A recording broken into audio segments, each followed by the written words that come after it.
애굽에 내려진 열 번째 재앙은 예수님을 유월절 어린 양이라고 부르는 그 배경을 우리 가운데 제공해주고 있습니다. 열 번째 재앙, 이 열 번째 재앙에 대한 이야기는 오늘 우리가 본문을 12장부터 보았는데요. 실은 11장에 예고가 되어 있습니다. 그래서 11장의 1절부터 10절까지 다른 장에 비하면 상대적으로 조금 짧은 장으로 되어 있는데요. 10절에 기록된 말씀과 같이 하나님께서 애굽 온 땅에 마지막 열 번째 재앙을 내리게 될 것인데, 그 열 번째 재앙은 모든 처음 난 것은 다 죽게 될 것이다. 그것이 사람의 자식뿐 아니라 짐승, 모든 가축의 자식, 새끼라 할지라도 다 죽게 될 것이다 라고 하는 하나님의 마지막 재앙이 있었습니다.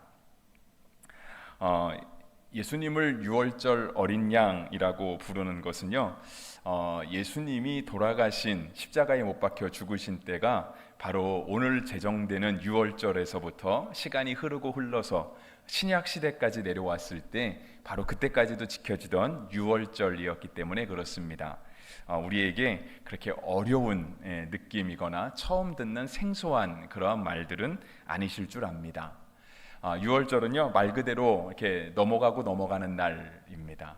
그러니까 하나님께서 보내신 열 번째 죽음의 사자, 그 죽음의 영이 애굽 온 땅에 임하여서 애굽 땅에 있는 모든 처음 난 것은 다 죽이게 될 터인데, 애굽 땅에 거하는 이스라엘 백성이라 할지라도 하나님의 말씀대로 6월절을 지키지 않으면 죽게 될 것이다 라고 하는 그런 하나님의 말씀이 있었습니다. 그런데 6월절, 넘어가고 넘어가는 날, 그러니까 넘을 유자에 넘을 월자거든요. 어떻게 죽음의 영을 피할 수 있는가? 하나님의 말씀대로 6월절을 잘 지키게 되면 죽음의 영을 피해서 살아날 수 있게 되는 그런 하나님의 방법이 6월절에 적용이 되었습니다. 이 6월절을 지킴에 있어서는요, 어린 양의 피가 필요했습니다. 오늘 우리가 본문에도 살펴보았는데, 특별히 7절에 보시면 그 피를 양을 먹을 집 좌우 문설주와 임방에 바르고 라고 되어 있습니다.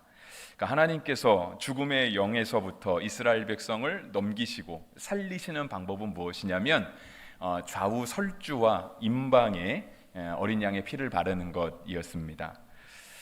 여러분들은 안 헷갈리는지 모르겠는데 저는 이게 굉장히 헷갈렸습니다. 그러니까 문설주, 임방 이런 거 잘 쓰는 말이 아니잖아요. 그래서 그냥 문에 발랐다라고 하면 참 이해가 편했을 텐데 왜 이렇게 그려 어려운 한자어를 이렇게 지금은 사용하지 않은 말들을 이렇게 계속 쓰고 있나라고 하는 그런 생각들을 해봤는데요. 그러니까 설주라고 할 때 이렇게 기둥주자가 있으니까 이렇게 문에 세워진 문 양쪽에 있는 그 설주를 생각하면 될 것 같고요.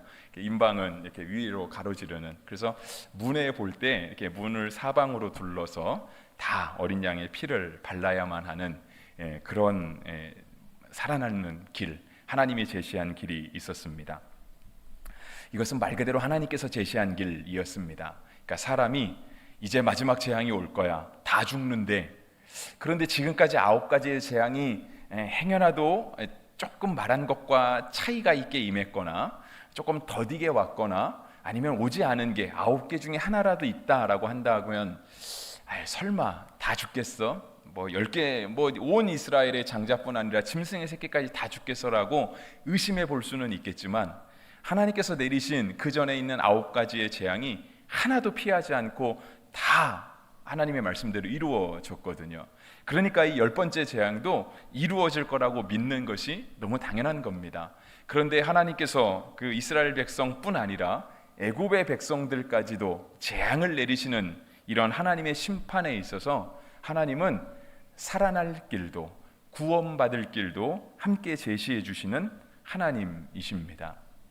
우리가 예수님을 유월절 어린 양이라고 부르는 것도 여기에 의미가 있습니다. 예수님은 분명 우리의 죄를 대신 지시기 위해서 이 땅에 오셨습니다. 십자가에 못 박혀 돌아가셨죠.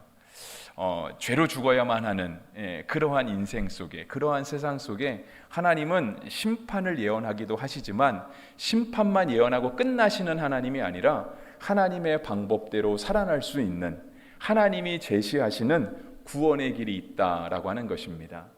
그것이 오늘 본문에서는 어린 양의 피이었고요. 우리에게 익숙한 예수님에게 해당하면 예수님을 바로 그 유월절 어린 양, 애굽 사람들뿐 아니라 이스라엘 백성들을 살려주셨던 이 죽음의 영을 피해가는 방법으로서 하나님께서 제시하신 길은 바로 예수님이었다라고 하는 것이었습니다.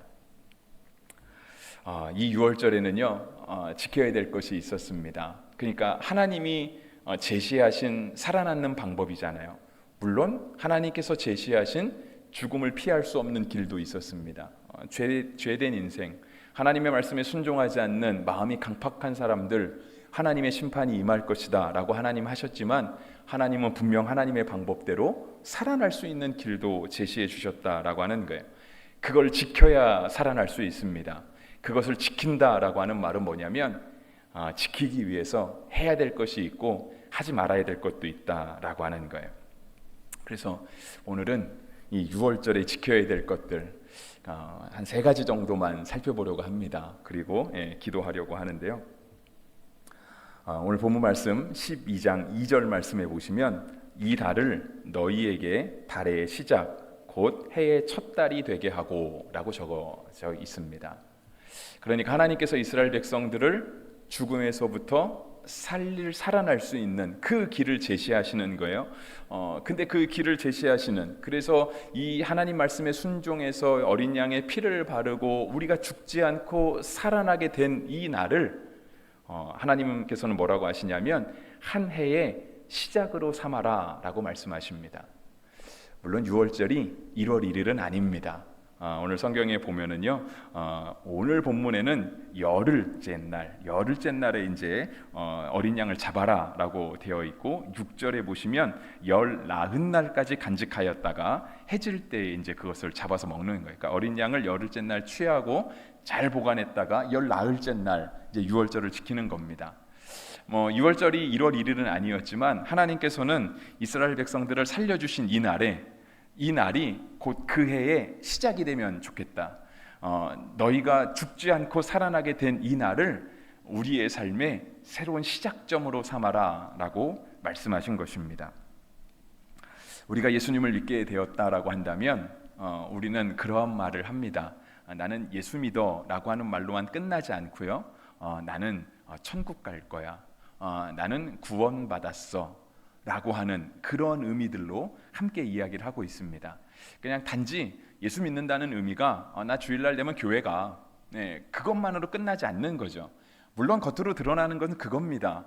예수 믿는다는 거는 솔직히 잘 드러나지 않잖아요. 우리가 우리 자신에게 물어봐도 그렇고 남에게 물어봐도 그렇습니다. 예수 믿는 게 뭐야?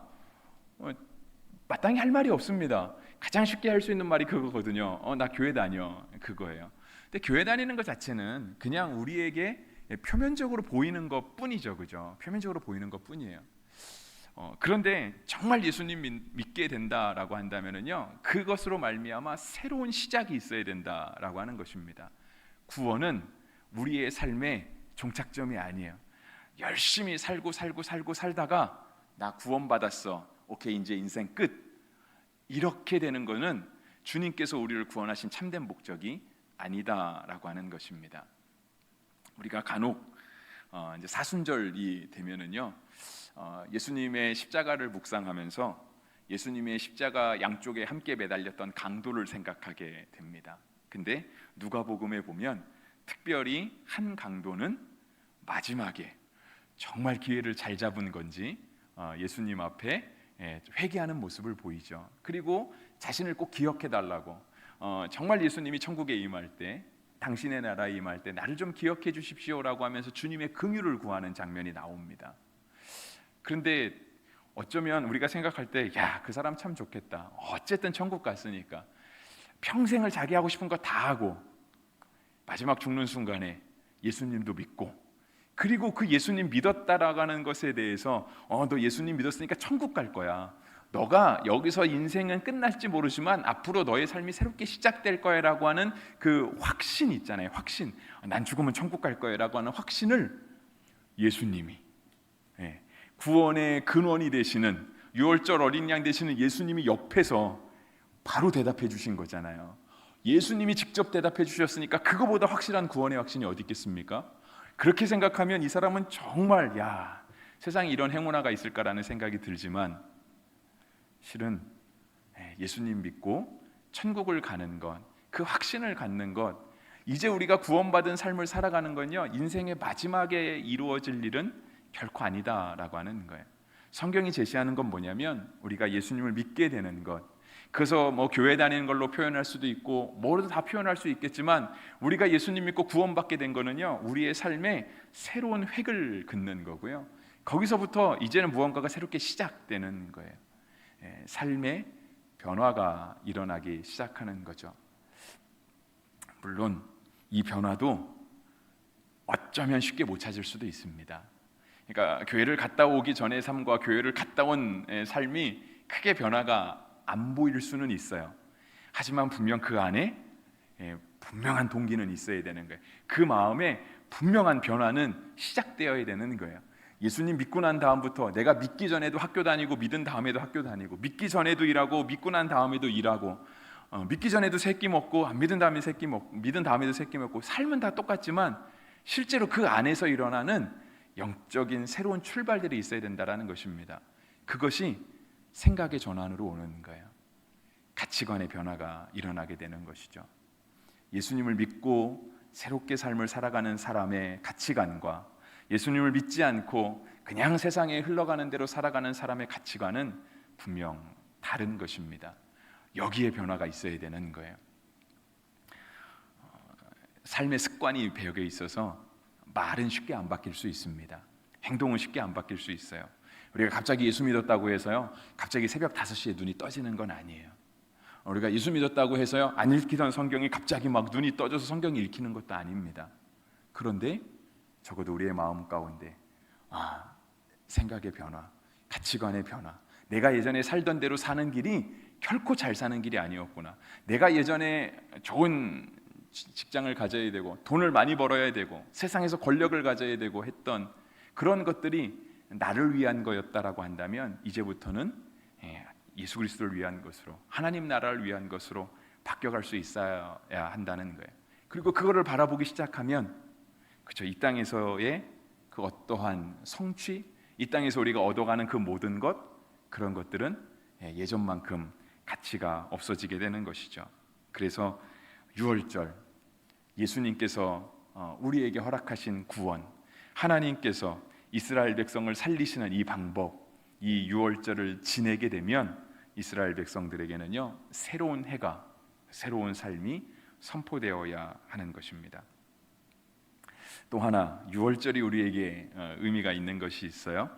이것은 어쩌면 본문에 담긴 의미라기보다는 저의 해석일 수도 있는데요, 제가 어디서 찾아보려고 하냐면 4절 말씀에서 찾아보려고 합니다. 4절 말씀, 그 어린 양에 대하여 식구가 너무 적으면 그 집의 이웃과 함께 사람 수를 따라서 하나를 취하며 각 사람이 먹을 수 있는 분량에 따라서 너희 어린 양을 계산할 것이며 라고 적혀 있습니다. 그리고 그 앞에를 보면 3절에 보시면 3절 끝에는 뭐가 되어 있냐면 각 가족대로 그 식구를 위하여 어린 양을 취하되 라고 되어 있습니다. 그러니까 이제 6월절에는요, 양을 잡아야 되는 거예요.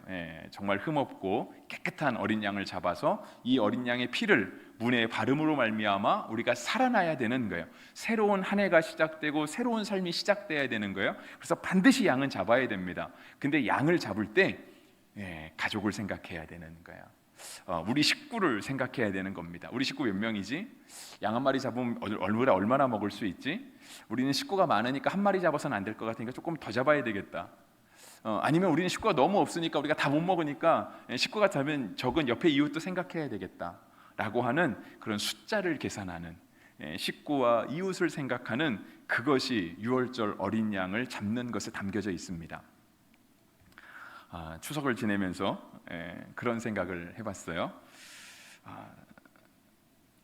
누군가는, 그죠? 우리 가족 중 누군가는 유월절 어린 양을 잡는 사람처럼, 우리 식구 몇 명이지?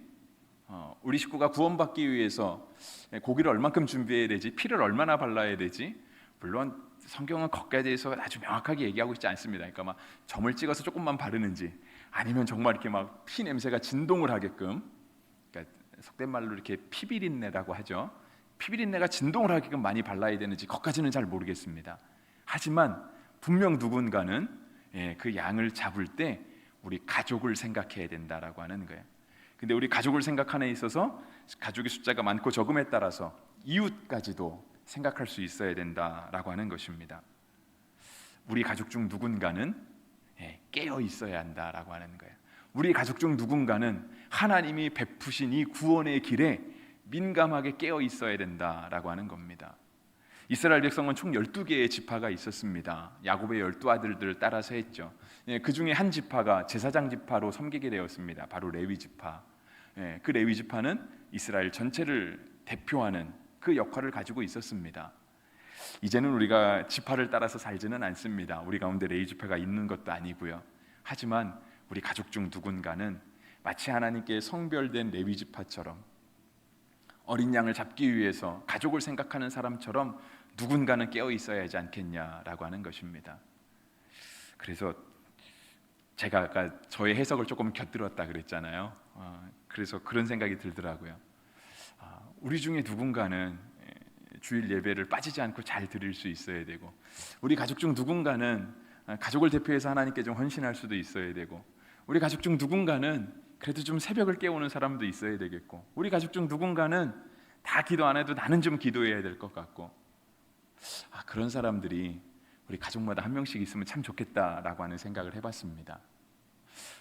상대적으로 목사 가족은 조금 많겠죠, 그죠? 목사 가족은 그래도 예수 믿는 사람들 많이 있으니까. 하지만 목사의 가족이 됐던 그 누군가의 가족이 됐던 우리가 우리 가족들을 생각할 수 있는 그런 가정의 믿음의 대표 선수, 믿음의 국가대표를 할 수 있는 그러한 사람들이 우리가 되어야 되지 않을까라고 하는 생각을 해봤습니다.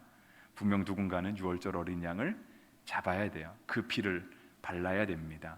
그래서 우리 가족에 있는 사람들을 살려야만 하는 그 책임감을 가진 사람이 있다라고 하는 거예요. 그것이 오늘 이 자리에서 예배드리는 여러분들이 될 수 있으면 참 좋겠습니다. 유월절을 생각하면서 한 가지만 더 생각해 보겠습니다. 하나는 무엇이냐면 핏자국이 선명하게 있어야 된다라고 하는 거예요. 그 피를 양을 먹을 집 좌우 문설주와 임방에 바르고, 아까 7절 말씀에 읽었는데요. 13절 말씀에도 볼 수 있습니다. 13절 말씀, 내가 애굽 땅을 칠 때에 그 피가 너희가 사는 집에 있어서 너희를 위하여 표적이 될지라. 내가 피를 볼 때에 너희를 넘어가리니 재앙이 너희에게 내려 멸하지 아니하리라 했습니다. 문에 바르는 거예요. 근데 현관문이겠죠. 왜냐하면 죽음의 영이 애굽의 구석구석을, 골목골목을 휘집고 다니지 않겠습니까? 근데 어느 집에 죽음의 영이 임할 거고 어느 집에 죽음의 영이 임하지 않을 거냐는 그 문에 바른 핏자국을 보고 간다라고 하는 거예요. 핏자국이 있으면 죽음의 영이 넘어가는 겁니다. 13절에 있는 것처럼 너희를 넘어가리니, 유월절처럼 넘어가는 거예요. 그 피의 흔적이 있을 때. 근데 그 피의 흔적을 어디다 바르냐면 문에다 바르는 거예요. 현관문에다가. 신명기의 말씀도 잠깐 생각해 보면 쉐마라고 하는, 이스라엘아 들으라 이스라엘 하면서 시작하잖아요. 그래서 우리가 자녀들에게 하나님의 말씀을 부지런히 가르쳐야 된다. 앉을 때, 일어날 때, 잘 때, 깰 때, 때를 얻든지 못 얻든지 열심히 가르쳐야 된다라고 말하잖아요. 그런데 유월절 어린 양의 피는요, 문에 발랐어요. 어쩌면 바닥에도 발랐는지 모르겠지만 다 발랐습니다. 문은 우리가 늘 드나드는 곳이잖아요.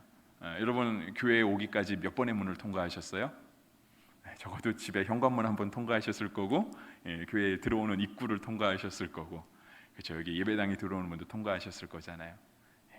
그 피를 들락날락하는 거예요. 예수님의 피를 들락날락하면서 그 피가 있다라는 걸 보지 않겠습니까? 저 피 때문에 내가 살았어. 저거 없었으면 죽었을 건데 저것 때문에 살았어. 근데 그 피가 단지 그냥 짐승의 피가 아니고, 이제 우리가 그 피를 예수님이라고 생각한다라고 한다면 우리도 그럴 수 있어야 된다. 예수님 때문에 내가 살았어. 예수님 때문에 내가 여기 올 수 있었어. 예수님 때문에 내가 새로운 한 해를 시작할 수 있었고, 예수님 때문에 내가 우리 식구들을 생각할 수 있었고, 이웃도 생각할 수 있었고, 예수님 때문에 내가 나의 가치관도 바뀔 수 있었고, 그 문을 통과하면서 그 피를 보면서 늘 예수 그리스도를 생각하는 거죠. 그래서 바울은 그러잖아요. 우리가 사나 죽으나 다 주의 것이라고. 우리가 무엇을 하든지 다 주를 위하여 하게 된다. 바울은 내가 예수 그리스도의 십자가 말고는 자랑할 것이 없다.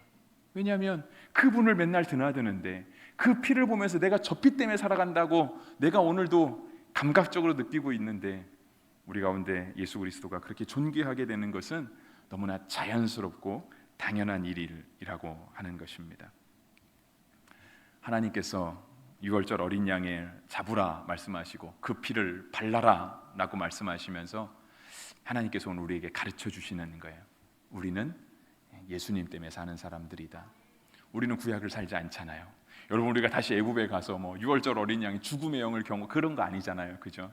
우리는 예수님 때문에 사는 사람들인데 하나님이 지금 이 유월절을 통해서 우리에게 가르쳐 주고 계시는 거예요. 우리의 삶의 시작, 우리의 삶의 출입, 모두가 다 예수님의 손 안에 있다라고 하는 것을 하나님이 가르쳐 주시는데, 우리가 죽음의 영을 피하게 되고 주 안에서 새로운 생명을 경험하게 되는 그런 놀라운 은혜가 우리 모두에게 있기를 주의 이름으로 축복합니다.